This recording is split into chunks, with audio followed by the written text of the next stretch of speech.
दर्शक महानुभावहरू, यहाँहरूले अहिले हेरिरहनु भएको छ यो स्टार नेपाल च्यानल र यहाँहरूले चाहिँ यो स्टार नेपाल च्यानललाई लाइक, कमेन्ट, सेयर र सब्स्क्राइब गरिदिनु होला। अहिले सरकारमा रहेर जुन विकासको गतिलाई तीव्रता दिन सकेको थियो, आज एमाले बाहेकका अरू शक्तिहरू त आम रूपमा एकै ठाउँ भएका छन् नि, आफूलाई देशका अरू प्रमुख मध्येकै शक्ति हो भन्ने, ती सबै एक ठाउँ भएका छन्। तिनको बुद्धि जोडेको होला, तिनीहरूको ताकत जोडेको होला, बल जोडेको होला, सबै जोडेको होला। सबै जोडेर उनीहरूले सक्ने के रहेछ भन्दा अस्थायी रूपमा, जस्तो हिजो मेरो नेतृत्वमा पहिलोपल्ट सरकार बनेको थियो, त्यसलाई सबै खाले भित्री बाहिरी तत्त्वहरू मिलेर हटाउन सकेका थिए। अस्थायी रूपमा फेरि नेकपा एमाले फर्केर आयो। त्यस्तै अहिले पनि 3 वर्ष लगाएर उनीहरूले नेकपा एमालेलाई सरकारै बन्न नदिन खोजेका थिए। सरकार बन्यो, ढालिहाल्न खोजेका थिए, टिक्यो। टिक्दै गएर 3.5 वर्ष उनीहरूले नेकपा एमालेलाई सरकारबाट बाहिर देखे। त्यो प्रयास अगाडि बढाउँदा नेकपा एमालेको भूमिका अहिले प्रतिपक्षमा पार्न सफल भएका छन्। अस्थायी रूपमा केही समयका लागि परमादेशबाट, जनादेशबाट होइन र जनादेशबाट सक्दैन। मैले राज्यका अंग र निकायहरू मर्यादित हुनुपर्छ, शक्ति पृथकीकरणको सिद्धान्त अनुसार चल्नुपर्छ, आफ्नो आफ्नो जिम्मेवारीको भूमिका लोकतन्त्रको लागि, संविधानको रक्षाका लागि, संविधानको कार्यान्वयनका लागि, संविधानको सही प्रयोग र सम्मानित अदालतले हेर्ने भनेको संविधानको सही प्रयोग भइरहेको छ कि छैन त्यसको समुचित व्याख्या गर्ने हो। संविधानमै नभएका कुरा, दुनियाँमै कहीँ नभएको कुरा, दुनियाँको संविधानमा नभएको कुरा, सरकार बनाउने र हटाउने जस्ता कुरा पाकिस्तानी शैलीमा परमादेशबाट हुन थालेपछि लोकतन्त्र के हुन्छ? आज सर्वोच्च अदालतमा आफै देखिएको छ तमासा। श्रीमान न्यायाधीशहरू, उहाँहरू आफै कसले के गरेको थियो अलिकति उधिन्न थाल्नु भएको छ र उधिन्दै जाँदा निक्लिँदै जान थालेका छन् कुराहरू। परमादेश त एकजनाले होइन, त्यस निर्वाचनले जुन गणित दिएको थियो जे कामका लागि, त्यो छताछुल्ल भएको छ, बिग्रिएको छ। त्यसकारण अहिले जनताको अवस्था के छ हामीले त्यो बुझ्न जान चाहेका थियौँ। जनताका बिचमा ताजा जनादेशका लागि त्यसलाई रोक्ने काम हो। ताजा जनादेश रोक्ने भनेको एकछिन हत्केलाले सूर्यलाई छेके जस्तै हो। फेरि त जनादेशमा जानु पर्ला। म आज यस पालिका र इलाका अधिवेशनमा सरिक भइरहनुभएका देशभरिका तमाम कार्यकर्ता कमरेडहरूलाई भन्न चाहन्छु, अब हामी चुनावतर्फ जाँदैछौँ। तीनै तहका चुनावतर्फ, मिति कुन हुने हो त्यो आफ्नो ठाउँमा छ, छोड्ने।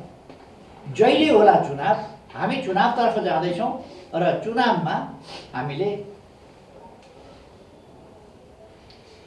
देश बिग्रिन नदिने गरी, संविधानको रक्षा हुने गरी, लोकतन्त्रको रक्षा हुने गरी, विकास निर्माणको गति जो अवरुद्ध गरिएको छ त्यसलाई फेरि अगाडि बढाउने गरी डिरेल गरेको राजनीति, डिट्र्याक्ट गरेको लोकतान्त्रिक प्रक्रिया, त्यसलाई ठिक ठाउँमा ल्याउने गरी हामीले आगामी निर्वाचनहरूमा परिणाम प्राप्त गर्छौँ। त्यसका निम्ति तयारीमा जुट्न म आग्रह गर्न चाहन्छु। हाम्रो पार्टीलाई कमजोर पार्न आन्तरिक घुसपैठदेखि आन्तरिक रूपमा अनेक प्रकारका खेलहरू हुनेदेखि र आन्तरिक रूपमा मिर्जाफर र मिर कासिमहरू उत्पादन गर्ने कुरादेखि यस्ता अनेक खेलहरू भए। आन्तरिक रूपमै पार्टी विरोधी विभिन्न प्रकारका व्यक्ति र तत्त्वहरू सिर्जना गर्ने र जो सुसुप्त थिए तिनलाई सक्रिय बनाउने र पार्टीलाई चोइट्याउनेसम्मका प्रयासहरू भए नै, कामहरू भए नै। र एउटा त नेकपा एमालेको जमाना सिद्धियो, एमाले सिद्धियो। पहिले त उनीहरूले केपी ओली बिनाको एमाले भने, केपी ओली बिनाको सरकार भने। केपी ओली बिनाको सरकार त संसदीय गणितको कुरा हो। संसदीय गणित सधैँ विवेककै प्रयोग हुन्छ, होइन दलीय व्यवस्थामा दलीय हुइपको प्रयोग हुन्छ। नहुने कुरा त हुँदो रहेछ। संविधानमा नभएको, दुनियाँमा अभ्यास नभएको परमादेशबाट सरकार त बन्दो रहेछ भने दलीय व्यवस्थामा दलहरूको आदेश चल्नु ठिकै हो। अदालतले नै फैसला गरिदिएको छ। अरू पार्टीहरूले आदेश जारी गरेका छन्, निर्देश जारी गरेका छन्, व्हिप जारी गरेका छन्। हाम्रो पार्टीलाई ताकेर महाभियोगमा पनि अचम्मको फैसला छ। महाभियोगको कुरो कहाँबाट उठ्यो त्यसमा? महाभियोगमा समेत पनि लाग्दैन, यसमा पनि लाग्दैन। कुनै फ्लोर क्रस गर्दा व्हिप जारी गर्न पाइँदैन, व्हिप लगाउन पाइँदैन, कुनै कारबाही गर्न पाइँदैन। पार्टीले आफ्ना कार्यकर्तालाई अनुशासनमा राख्न पाइँदैन भन्ने फैसला पनि हामीले बिहोरेका छौँ। ती फैसलाहरू विवादास्पद भनेर आज श्रीमानजीहरू भन्न थाल्नुभएको छ। उहाँहरूले गरेका फैसला विवादास्पद रहेछन्। उहाँहरूले गरेका फैसलाभित्र दूषितता मिसिएको रहेछ उहाँहरू भन्दै हुनुहुन्छ। दूषितता मिसियो उहाँहरू भन्दै हुनुहुन्छ। दूषित फैसला रहेछ उहाँहरू भन्दै हुनुहुन्छ। हामीले त हिजै भनेका हामीमाथि अन्याय भयो, तर हामी लोकतन्त्रप्रति समर्पित छौँ, शक्ति पृथकीकरणको सिद्धान्तप्रति समर्पित छौँ र स्वतन्त्र न्यायपालिकाको पक्षमा छौँ। क्षति बिहोरेर भए पनि, किनभने लोकतन्त्रका लागि यसो गर्नु जरुरी छ। त्यसकारण अदालतको फैसला हाम्रा विरुद्ध भए पनि, संविधान विपरीत भए पनि हामी मान्छौँ भनेर हामीले स्वीकार गरेका थियौँ र कार्यान्वयन गरेका थियौँ। आज अदालतभित्रैबाट त्यो दूषित फैसला थियो भनेर उहाँहरू आफै भनिरहनु भएको छ। र राजीनामा गर्नुहोस्, होइन भने महाभियोग भन्ने कोही, लो आइज भनेर पाखुरा सुर्किने कोही, यस्तो खालको स्थिति देखा परिरहेको छ। यो सबै बिहोर्दाखेरि पनि हामीले लोकतन्त्रको रक्षा, त्यसको मूल्यमा हामीले एउटा जिम्मेवार भूमिकामा आफूलाई प्रस्तुत गर्यौँ र हामी फेरि पनि जिम्मेवार भूमिकामै रहन्छौँ, जिम्मेवार भूमिकामै आफूलाई प्रस्तुत गर्छौँ र हाम्रो देशप्रतिको जिम्मेवारी, कर्तव्य यो पालना गर्न हामी भोलिन्टरीली बलिदान, सङ्घर्ष, यातना यिनको बाटोबाट अगाडि बढिरहेका छौँ। आज पनि हाम्रो त एउटा समर्थकसम्मले पनि पीडा र यातना बिहोर्नु परेको छ। राज्यको कानुन गलत ढङ्गले दुरुपयोग गरिएको छ। हिजोका फैसलाहरू स्पष्टीकरण सोधेर उपयुक्त नभएका व्यक्तिहरूलाई हटाउँदा भोलिपल्ट पुनर्स्थापित हुन्थ्यो। आज पुरै फडनी गरिएको छ, आतङ्क मचाइएको छ, तत्काल राजदूत फिर्ता गरिएको छ।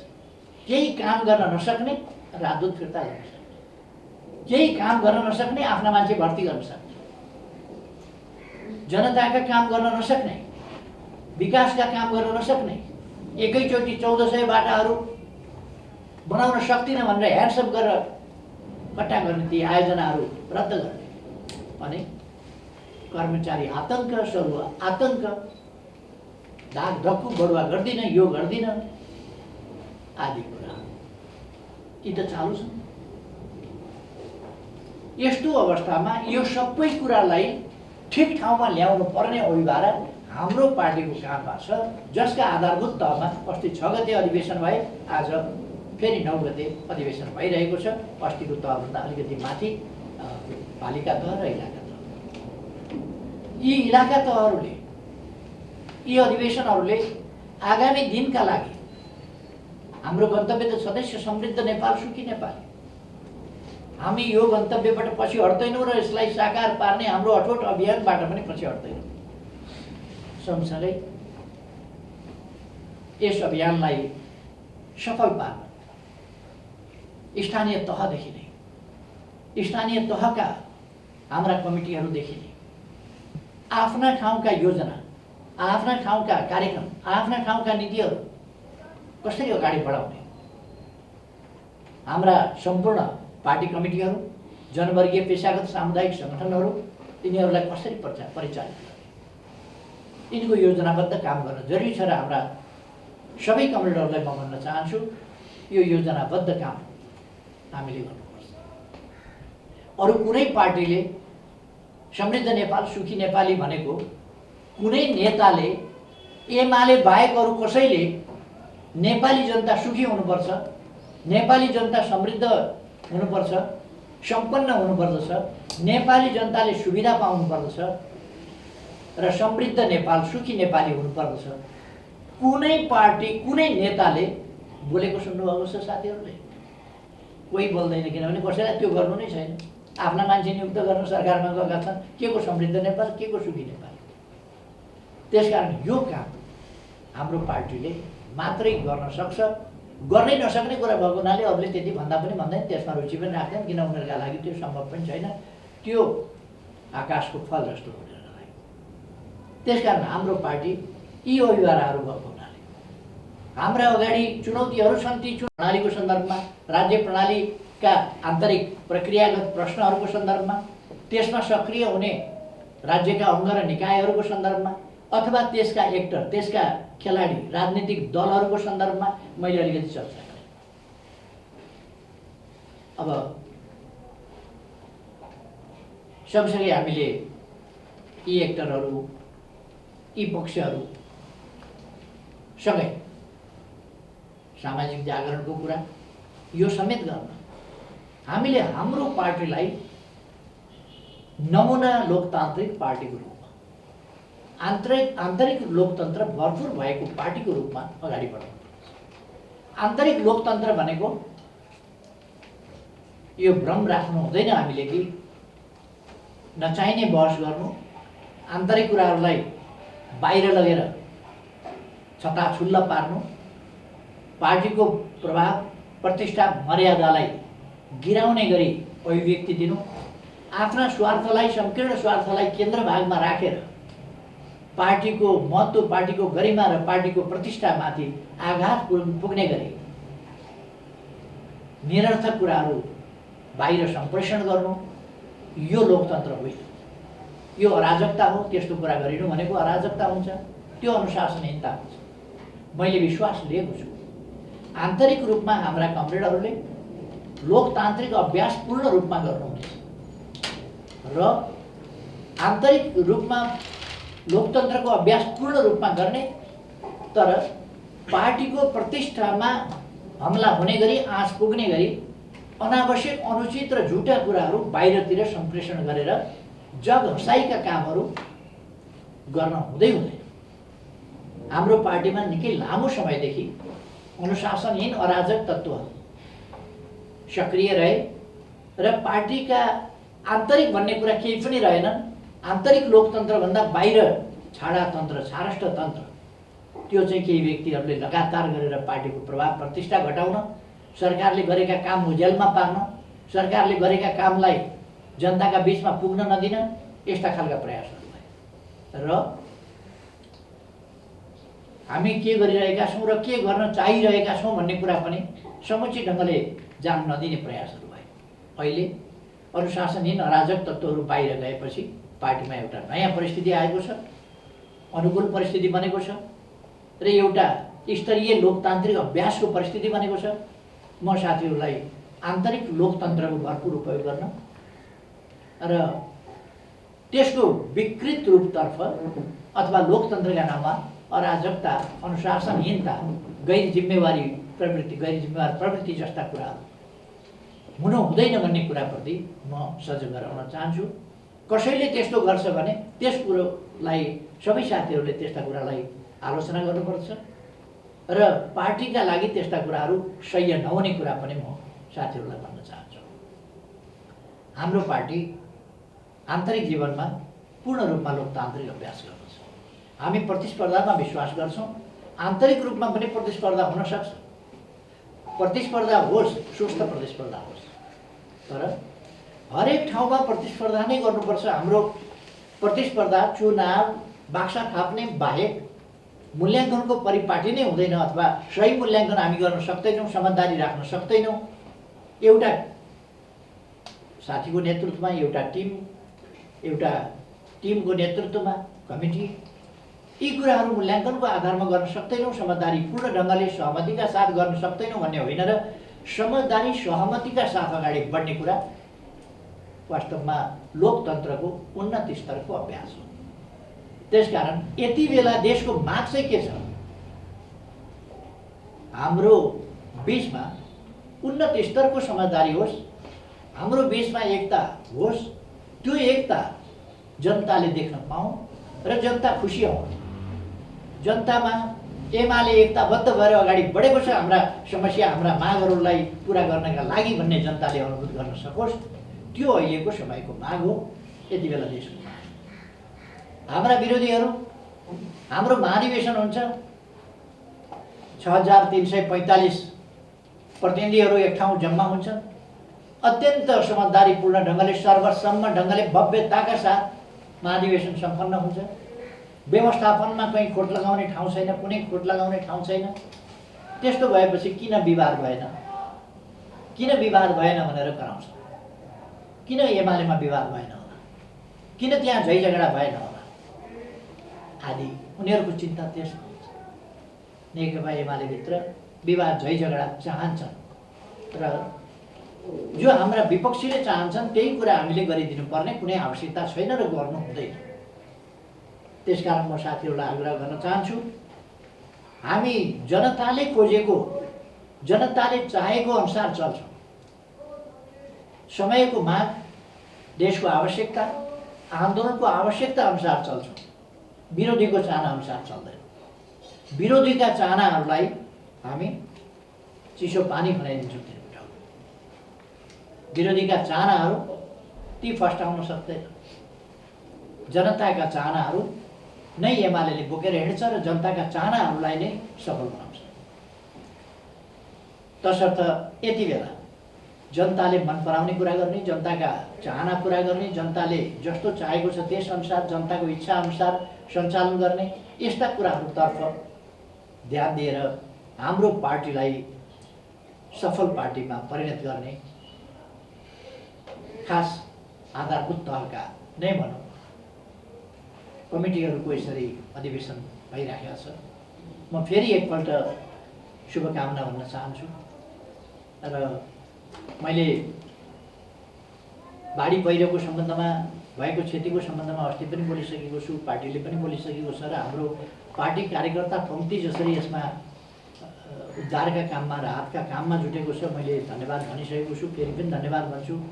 जो व्यक्तिहरूको निधन भएको छ उहाँहरूप्रति श्रद्धाञ्जली भन्न चाहन्छु। जो घाइते हुनुहुन्छ उहाँहरूको शीघ्र स्वास्थ्य लाभको कामना गर्न चाहन्छु र उहाँहरूलाई क्षतिपूर्ति दिने सम्बन्धमा, उहाँहरूलाई राहत सहुलियत सुविधा पुर्याउने सन्दर्भमा सरकारको फेरि पनि म ध्यानाकर्षण गराउन चाहन्छु र सामाजिक सङ्घ संस्थाहरूलाई पनि धन्यवाद भन्न चाहन्छु जसले महत्त्वपूर्ण काम गर्नुभएको छ र म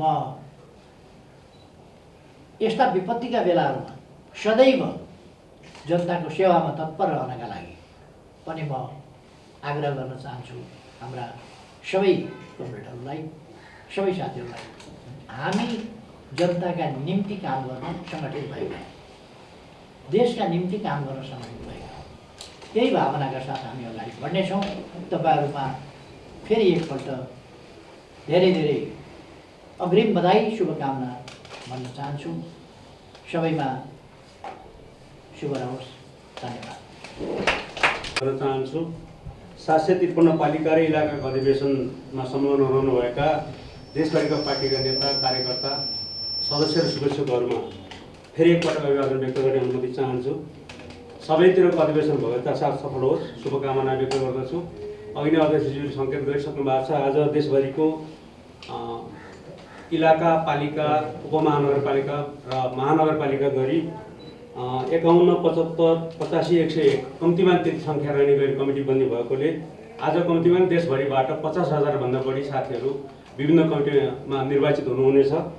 नेतृत्वको जिम्मेवारी लिनुहुने सम्पूर्ण साथीहरूलाई आगामी कार्यकाल भव्य रूपमा सफल होस् र तपाईँहरूको भूमिकाले पार्टी अझ सबल र सक्षम बनोस् भन्ने शुभकामना व्यक्त गर्दै अब यो केन्द्रीय कार्यालयको यो विशेष कक्षबाट प्रसारण भइरहेको कार्यक्रमै समाप्त भएको जानकारी गराउँछु र अब आफ्नो कार्यक्रम सञ्चालन भए सबै कमरेडलाई आग्रह गर्दै हामी सबै बिदा हुन्छौँ।